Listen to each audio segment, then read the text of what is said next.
For ages in the luxury hotel business, we've sold a place, right? A prestigious address, a stunning view.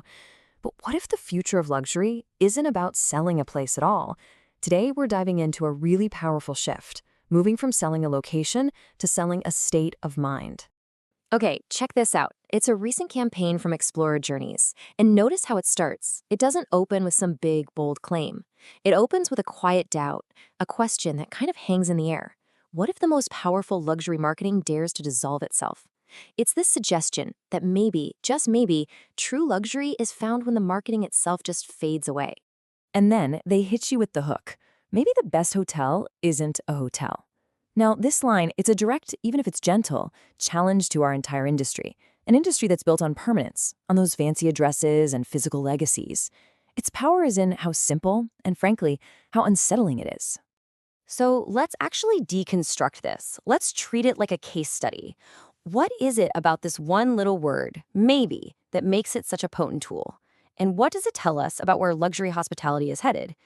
This is where the real strategy lesson begins. The brilliance here is just wow. It's all about restraint. Instead of screaming, "We have the best views," the campaign just suggests it. It puts these beautiful open-ended ideas out there, a sunrise, coordinates on a map, a sunset toast, and it trusts you, the guest, to fill in the blanks with your own imagination. It is an absolute masterclass in subtlety. So what does this super subtle approach actually do? Well, it pulls off three things that your traditional hard sell marketing just can't. First, it respects the guest's intelligence. It isn't shouting at them. Second, it brilliantly sells emotion, not inventory. You feel the luxury without ever seeing a bulleted list of amenities.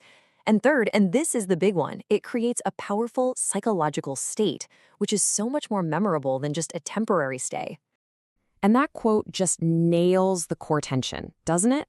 Our industry has become so predictable. Bigger suites, more awards, louder and louder claims. This campaign feels almost rebellious because it brings back a sense of intrigue by asking a kind of dangerous question. What if everything we've been selling isn't actually the point? Now, this rebellious idea isn't just some clever marketing tagline. No, it signals a massive strategic pivot for the entire sector. We are witnessing what I call the great shift, from property to perception, from tangible assets to intangible feelings. I mean, think about it. For as long as any of us can remember, a luxury hotel's value was anchored to something physical, something unchangeable, its location. The address was the brand. This was the old playbook, right? Value was all about these tangible, static things. A famous street, a landmark building, a sprawling suite with a view. These were the metrics of luxury, things you could easily measure, compare, and slap on the front of a brochure. And this slide really sums up the pivot. The new model trades the physical for the psychological. We're moving from place to perception, from property to experience, and from the idea of ownership, having the best suite, to the freedom of movement. The focus is no longer on where a guest is, but on how that guest feels. Okay, so this all sounds great in theory, but what does it actually look like? How do you put this into practice? To ground this whole strategy, let's take a look at what's happening in Mallorca. Over in Mallorca, you've got consultancies like Luxure who are pioneering a concept they call slow luxury. And it's the perfect real-world example of this new model. It defines value not by suite size or five-star checklists, but by perception, sensation, and a guest's emotional state. So here, the product is no longer the oceanfront suite. The product is this, a unique, totally unbuyable moment.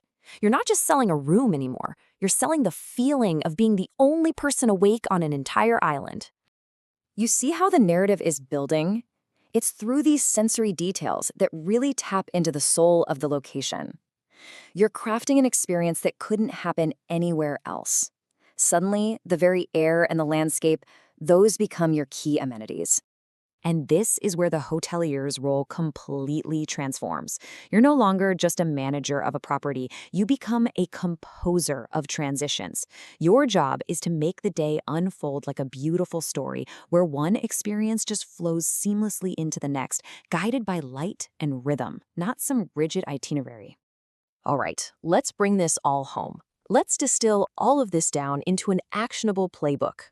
For you, the modern hotelier, here are 4 new rules to help you adapt to this changing landscape. 1. Always sell the feeling before you sell the feature. Lead with emotion, not a list of amenities.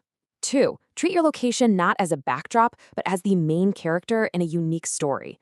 3. Embrace suggestion over assertion. Quiet confidence is the new cool. And 4, you've got to redefine exclusive. It's no longer just about price or access. It's about giving someone a unique perspective and a real sense of freedom. And this all leads us to the ultimate takeaway. The goal is no longer to build a better box for people to sleep in. The real goal is to dissolve the boundary between the guest and the experience itself, to make the physical hotel feel like an afterthought. So the real question I'll leave you with is, what are you composing for your guests? For ages in the